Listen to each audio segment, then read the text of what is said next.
Your spine might not need a scalpel anymore. Talaga? Sige A nga. study published in the journal Pain Physician shows that scientists have developed an injectable gel designed to treat damaged spinal discs without major surgery. Okay. When discs wear down, they lose height, crack, and stop cushioning the bones in your back. Mhm. This gel is injected directly into the disc through a needle, then Okay. hardens into a rubber-like support inside the spine. Okay. It helps restore height, absorb shock, and reduce pain. Mhm. Early studies showed major drops in back pain and improved movement. If larger trials succeed, millions with chronic back pain could someday get relief in minutes instead of facing surgery and long recovery. I mean, sounds promising, di ba? Sabi nila yung bagong medicine na yun ay pwede daw isaksak sa disc para daw magmukha na siyang healthy uli, ano? At hindi siya pitpit, hindi siya manipis. The thing is, most of these problems na nangyayari sa spine niyo, there's a mechanical problem na nangyayari. May mechanical dysfunction na nangyayari. What do I mean by that? Pag nag-compress ang spine mo, magbumukha talagang manipis yan.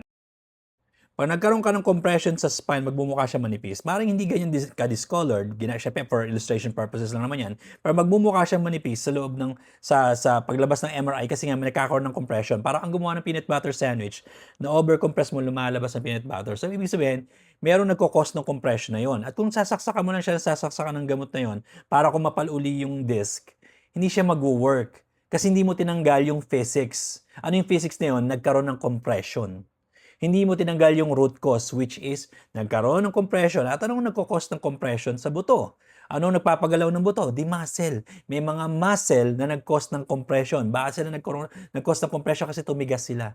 Ba't sila tumigas? Ba't sila nag-muscle spasm? Kasi pagod na sila. Ba't sila napagod? Kasi kulang yung mga muscles mo na gumagana. Like kung an example, may 10 muscle, 5 lang gumagana, 5 natutulog. Yung 5 gumagana, mapapagod yan. Titigas siya, magmamuscle spasm niya. Kailangan pa rin niyang mag-support sa spine mo, kaya hindi siya titigil sa pagtatrabaho, kaya lang titigas siya.